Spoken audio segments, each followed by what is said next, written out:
노후에 가난한 사람을 멀리하라는 말을 들으면 어떤 생각이 드시나요? 너무 냉정한 말 아닌가? 여유 있는 사람이 가난한 친구 좀 도와줄 수도 있지 않나? 라는 생각이 드실 겁니다. 사실 이 주제는 단순히 경제적인 문제만 이야기하는 것이 아닙니다. 노후의 삶의 질과 행복 그리고 건강까지도 깊이 연관되어 있는 문제입니다. 하나 더 질문을 해볼까요? 평생 알고 지낸 친구를 오랜만에 만났는데 대화가 끝나고 나면 이상하게 기운이 빠지고 피곤합니다. 돈 이야기가 끊이질 않고 같이 할 수 있는 활동도 제한적이고 뭔가 계속 도움을 줘야 하는 기분이 든다면 과연 이 관계를 유지해야 할까요? 오늘은 노후에 가난한 친구를 만나면 안 되는 이유 3가지를 깊이 있게 이야기해 보겠습니다. 듣기 불편할 수도 있지만 여러분의 노후를 지키기 위해 반드시 알아야 할 진실입니다. 시작 전 구독과 좋아요는 무료입니다. 자, 그럼 들어가 볼까요? 첫 번째, 호의가 계속되면 권리인 줄 안다. 노후에는 고정 수입이 적습니다. 은퇴 후 연금이나 저축으로 생활해야 하는데 뜻하지 않은 지출이 생기면 큰 타격을 입을 수 있습니다. 그런데 가까운 친구가 경제적으로 어렵다면 도와주고 싶은 마음이 드는 건 당연합니다. 하지만 문제는 선의가 계속되면 의무가 된다는 점입니다. 여기서부터가 중요합니다. 사회심리학자 로버트 치알디니는 그의 저서 설득의 심리학에서 반복적인 호의는 기대를 낳고 결국 받는 사람에게 권리의식을 심어줄 수 있다고 말합니다. 친구를 돕다 보면 처음에는 고맙다는 말을 듣겠지만 시간이 지나면 점점 당연한 일처럼 여겨질 가능성이 큽니다. 심리학자 댄 에리얼리는 그의 연구에서 사람은 금전적인 도움을 받을수록 상대방의 입장을 고려하기보다는 점점 이를 당연하게 받아들이는 경향이 강해진다고 분석했습니다. 즉, 처음에는 작은 도움을 요청하던 친구가 점점 더 큰 부탁을 하는 패턴이 생길 가능성이 높다는 것입니다. 돈 문제는 인간관계의 시험대입니다. 경제적인 도움을 요청받을 때 단호하게 거절하지 못하면 한 번이 2번이 되고 결국 관계 자체가 부담으로 변합니다. 한 심리 상담사는 돈을 빌려주면 2가지 가능성이 있다. 돈을 잃든지 친구를 잃든지라고 말했는데 결국 대부분의 경우 2가지를 모두 잃게 됩니다. 70대 박 씨는 오랜 친구 이 씨가 생활이 어렵다는 이야기를 듣고 처음에는 몇 번 소액을 빌려주었습니다. 하지만 시간이 지나며 부탁이 점점 커졌고 결국 이 씨는 돈을 빌려주는 것이 당연하다고 여기게 되었습니다. 더 이상 거절할 수 없었던 박 씨는 결국 연락을 피하게 되었고 오랜 우정은 씁쓸하게 끝나버렸습니다. 2023년 한국노인복지연구소 조사에 따르면 60대 이상 응답자의 38%가 친구나 지인에게 금전적인 부탁을 받아본 적이 있다고 답했습니다. 이 중 62%는 도움을 줬으나 이후 관계가 불편해졌다고 말했습니다. 경제학자 토마스 스텔리는 부의 축적은 철저한 관리에서 시작되며 무분별한 금전적 지원은 오히려 개인의 경제적 안정성을 해칠 수 있다고 경고했습니다. 노후에는 무엇보다도 자신의 자산을 지키는 것이 중요합니다. 2번째, 불행은 전염된다. 하버드 대학의 연구에 따르면 우리는 가장 가까운 5명의 사람에게 가장 큰 영향을 받는다고 합니다. 가난한 친구가 늘 불평을 하고 삶에 대한 부정적인 태도를 보인다면 우리는 그 영향을 받지 않을 수 없습니다.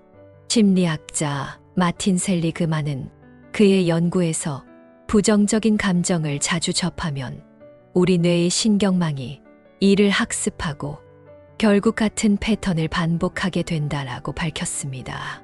쉽게 말해서 불행한 친구와 자주 어울리면 우리도 삶에 대한 불만이 커지고 우울해질 확률이 높아집니다.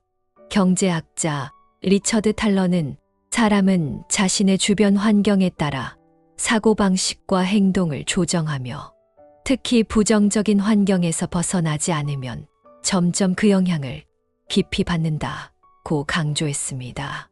부정적인 사람과 지속적인 관계를 유지하면 자신의 정신 건강에도 문제가 생깁니다.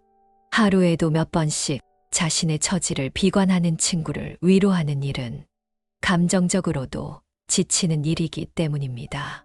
김 씨는 은퇴 후 여유롭게 취미 생활을 즐기며 건강한 삶을 살고 있었습니다. 하지만 친구 B 씨가 경제적으로 힘들어지면서 자주 찾아와 하소연을 하기 시작했습니다.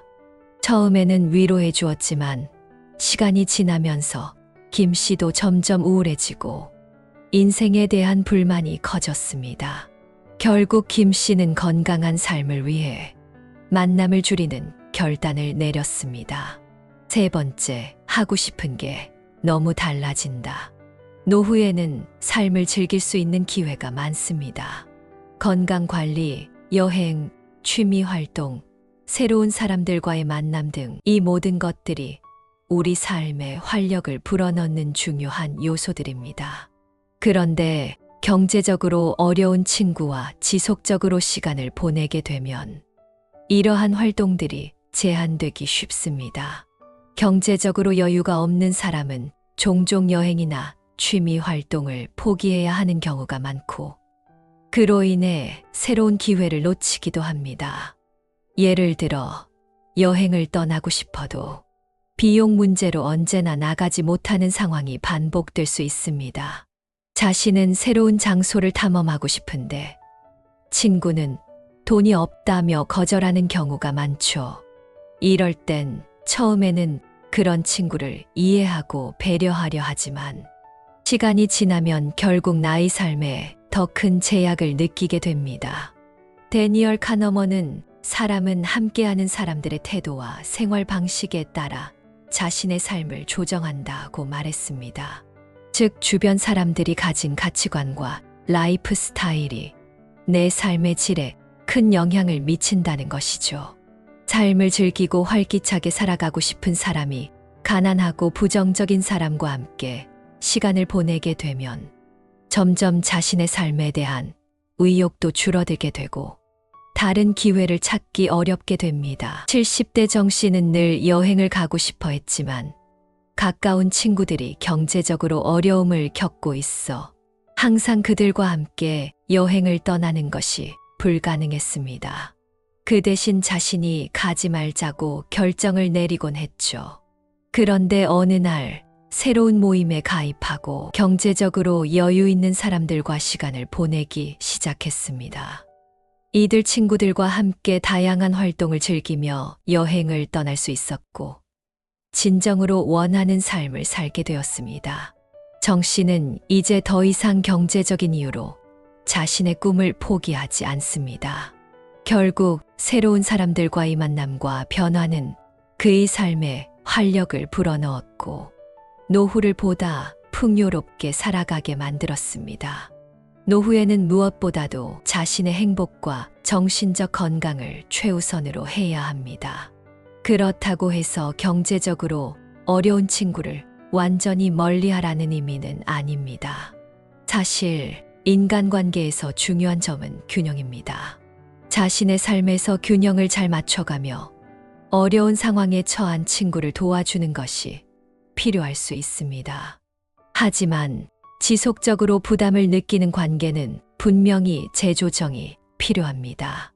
우리는 노후에 더 많은 시간을 보내며 자신이 진정으로 원하는 삶을 추구해야 합니다.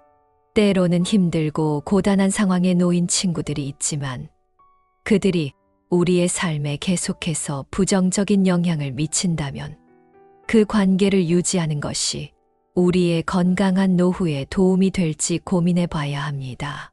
사람은 자신을 행복하게 만드는 사람들과 어울릴 때 더욱 긍정적이고 건강한 삶을 살 수 있기 때문입니다.